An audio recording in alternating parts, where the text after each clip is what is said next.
Falcha Awalia, my friends. Welcome back to our channel. Today we are doing our first video in our new series, Strange Story Duos. We are going to look at the stories of the Dover Demon and the Flatwoods Monster, but before we begin, if you could subscribe to our channel and hit that like button, it helps our videos be pushed way more by YouTube and helps us on our goal towards 1000 subscribers. Also be sure to tell us which mystery you enjoyed the most in the comments.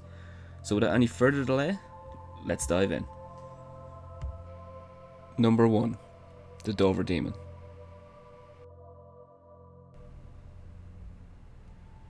The Dover Demon is a small humanoid reported from Dover, Massachusetts. It was the subject of an intensive scare during the 1970s, when multiple witnesses came forward with their sightings.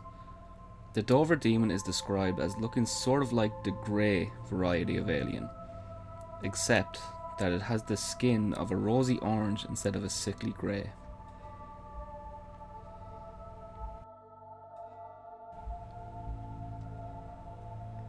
The Dover Demon has a large head on a small, stick-like body. It can be bipedal, but it often travels on all fours and switches back and forth between the two modes of locomotion. It has eyes that glow, sometimes orange, sometimes green. It does not seem to wear any clothing, unless the clothing fits tightly and is the same colour as its body. Unlike the Greys, the Dover Demon does not seem to be associated with UFOs. It just wanders around on its own.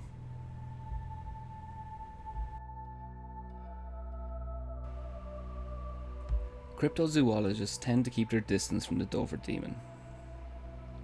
They rarely investigate humanoids other than hairy humanoids, and it seems that the sightings of the Dover Demon happened over a short time period, with most claiming the sightings have now ceased altogether.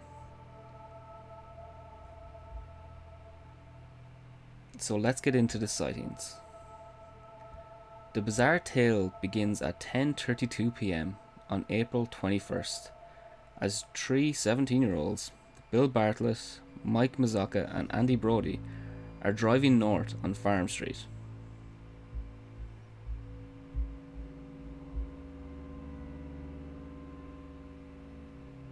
Bartlett, who's behind the wheel of a Volkswagen, spots something creeping along a low wall of loose stones on the left-hand side of the road.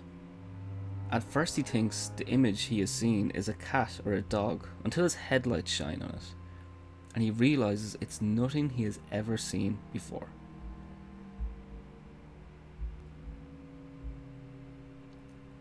The figure he has seen slowly turns its head and stares into the light. Its two large, round, glassy, lidless eyes shining brightly like two orange marbles. Its watermelon-shaped head, resting at the top of a thin neck, is the size of the rest of its body. Except for its oversized head, the creature is thin, with long spindly arms and legs, and large hands and feet. The skin is hairless and peach-coloured, and appears to have a rough texture, like wet sandpaper.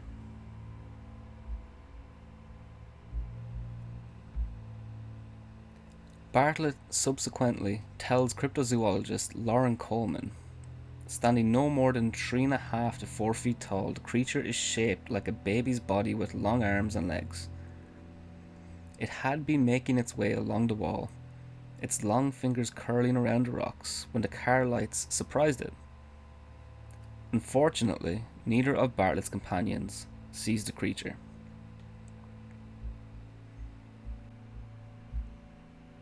The sighting lasts only a few seconds, and before Bartlett can speak, the car leaves the scene. Then the creature is gone. Bartlett drops his friends off and goes to his Walpole Street home. Visibly upset, he walks through the door and his father asks him what's wrong. Bartlett relates the story and later sketches what he's seen.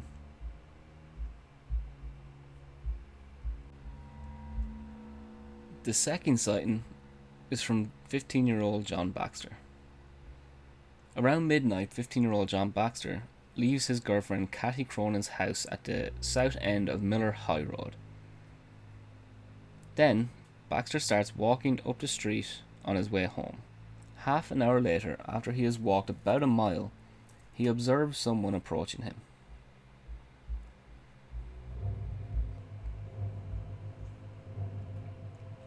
Because the figure is short, Baxter assumes it's an acquaintance of his, M.G. Bouchard, who lives on the street.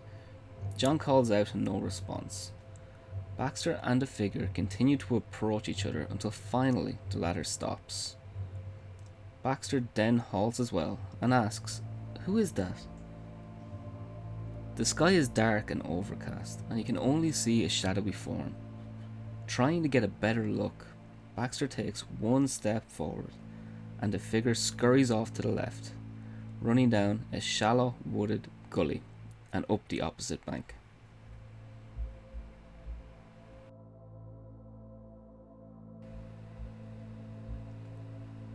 As the figure runs, Baxter hears its footsteps on the dry leaves. He follows the figure down the slope, then stops and looks across the gully. There, he sees the creature, standing in silhouette about 30 feet away, its feet moulded around the top of a rock several feet from a tree. The creature's body reminds Baxter of a monkey's, except for its dark, figure-8 shaped head. Its eyes, two lighter spots in the middle of the head, are looking straight at Baxter, who after a few minutes begins to feel uneasy.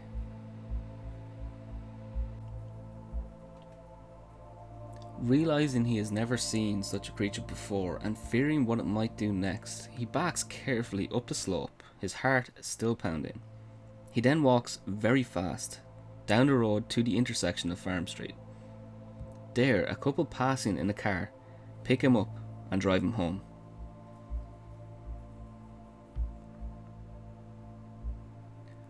Skeptics usually claim that the Dover demon was simply a lost baby moose, glimpsed under unusual conditions that made it seem like a bizarre humanoid that sometimes went on all fours.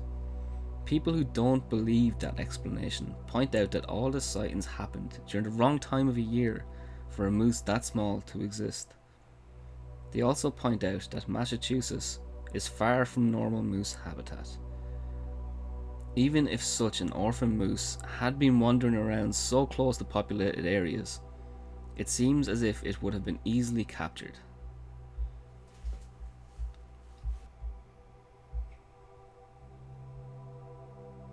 If the explanatory power of the baby moose explanation appeals to you, then you could get around the worst objection by substituting a creature that does actually exist in the area and can be born in any time of the year, a baby calf.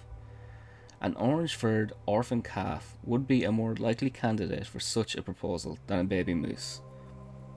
Other suggested explanations include a monkey, a dog, an alien, mutation, or simply just a hoax.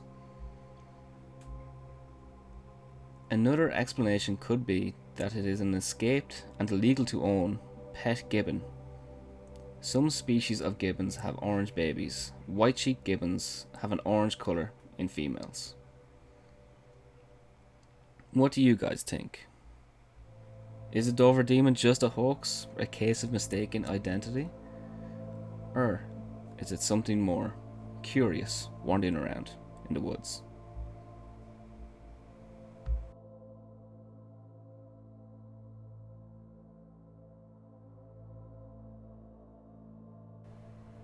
Number 2. The Flatwoods Monster.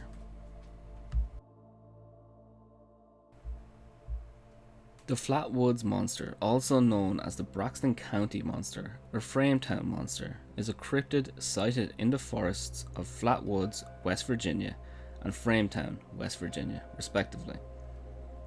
It is believed to be of an extraterrestrial nature. The entity was initially reported as being about 10 feet tall and 4 feet wide.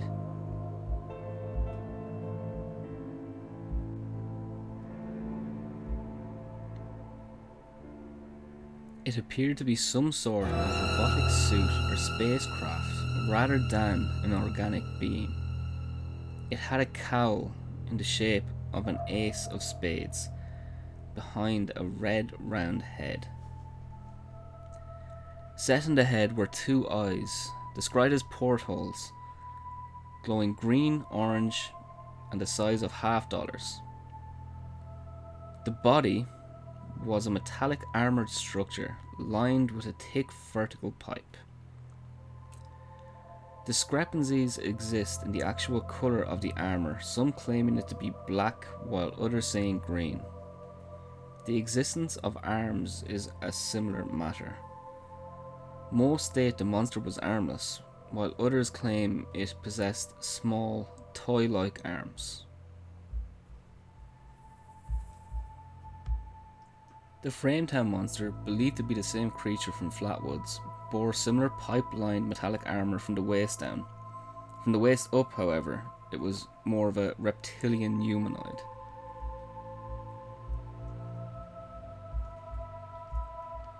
At 7:15 p.m. on September the 12th, 1952, 3 little boys witnessed a bright object cross the sky.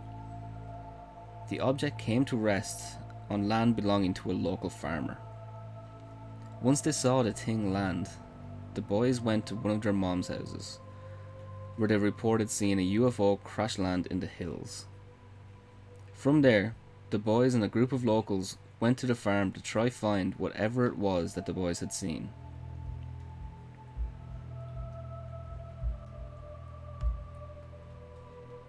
One of the locals' dogs ran ahead out of sight and started barking, and moments later ran back to the group with its tail between its legs. After travelling about a quarter of a mile, the group reached the top of the hill, where they reportedly saw a large pulsating ball of fire about 50 feet away. They also saw and smelled a mist that made their eyes and noses burn.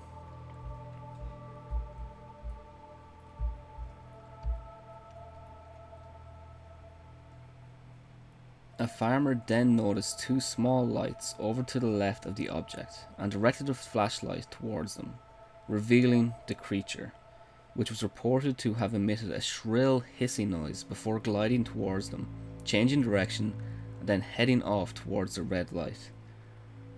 At this point, the group fled in panic. Upon returning home, the mother contacted the local sheriff and a news reporter. The reporter conducted a number of interviews and returned to the site with the farmer late at night, where he reported that there was a sickening, burnt, metallic odour still prevailing. The sheriff and his deputy searched the area separately, but found no trace of the encounter. Early the next morning, the reporter visited the site of the encounter for a second time, and discovered 2 tracks in the mud, as well as traces of a thick black liquid. He immediately reported them as being possible signs of a saucer landing based upon the premise that that area had been subjected to traffic for at least a year.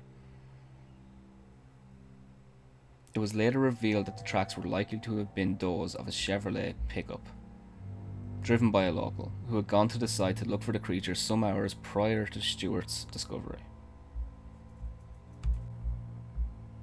After the event, investigators associated with the civilian saucer investigation obtained a number of accounts from witnesses who claimed to have experienced similar or related phenomena. These accounts included the story of a mother and her 21-year-old daughter, who claimed to have encountered a creature with the same appearance and odour a week prior to the September the 12th incident. The encounter reportedly affected the daughter so badly that she was confined to hospital for 3 weeks.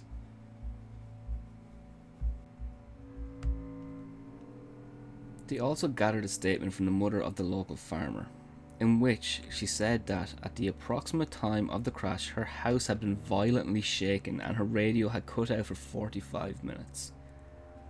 And a report from the director of the local Board of Education, in which he claimed to have seen a flying saucer taking off at 6:30 on the morning of September the 13th, which was the morning after the creature was sighted.